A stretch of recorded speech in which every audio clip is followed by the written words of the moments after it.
নীলফামারী ডোমারে ভাড়াটিয়ার দোকান ফেরত চাইতে গিয়ে মারধরের ঘটনায় আহত ৩।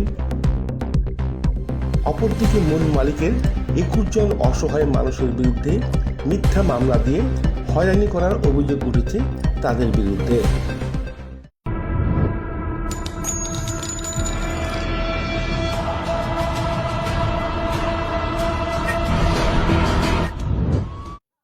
ঘটনাটি ঘটেছে ডোমার উপজেলা মোড় এলাকায়।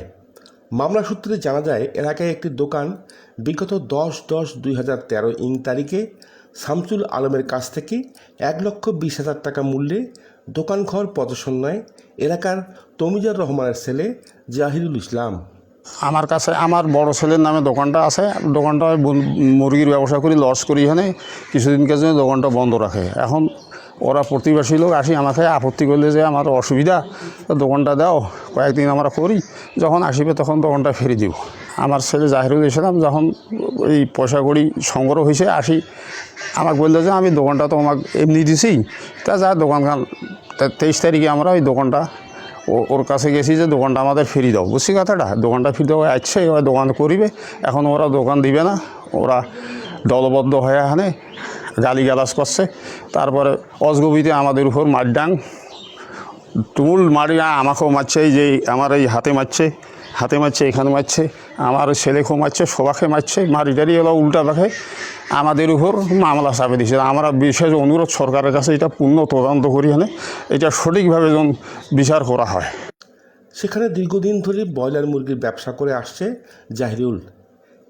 একসময় মুরগির মারা গেলে ব্যবসায় ক্ষতিগ্রস্ত হয়ে দোকানটি বন্ধ হয়ে যায়। এ সময় রুহুল আমিন এবং অন্তর কিছুদিনের কথা বলে জাহিরুলের পিতা তমিজারের কাছ থেকে দোকানের চাবি নিয়ে চায়ের দোকান করতে থাকে।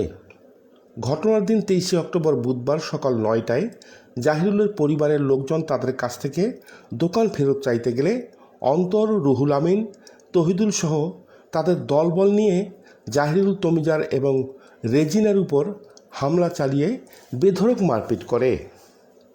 এলাকাবাসী তাদের উদ্ধার করে ডোমার উপজেলা স্বাস্থ্য কমপ্লেক্সে চিকিৎসার জন্য নিয়ে যায়।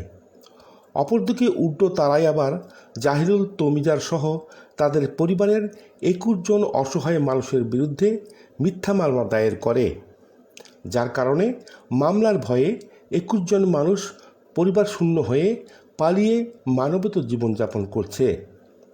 গতকাল মামলা তদন্ত কর্মকর্তা এসআই মিজানুর রহমান মিজার ঘটনাস্থল পরিদর্শন করে বলেন, উভয় পক্ষ মামলা দায়ের করেছে, তদন্ত সাপেক্ষে প্রয়োজনীয় আইনগত ব্যবস্থা নেওয়া হবে। মিথ্যা মামলা থেকে অব্যাহতি এবং দোকান ঘরটি ফেরত পেতে কর্তৃপক্ষের হস্তক্ষেপ কামনা করেন ভুক্তভোগী জাহিরুলের পরিবার। অন্তর, রুহুল আমিন, তহিদুল আমার বাবার দোকান জবরদখল করে আছে। আমার ভাইয়ের জাহিরুলের দোকান, জাহিরুল এখন দোকান করবে।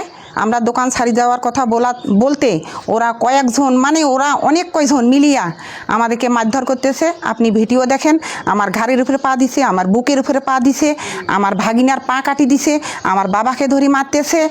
আপনারা ভিডিওটা দেখেন।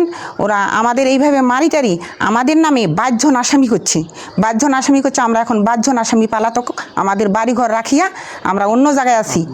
আমাদের জীবনের ভয়, আমাদের জীবনের হুমকি, আমাদের আতঙ্ক, এগুলো নিয়ে আমরা বাহিরে পালিয়ে যাচ্ছি।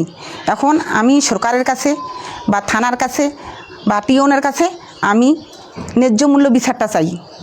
আলিসুজ্জামান মানিক, সালকি নিউজ।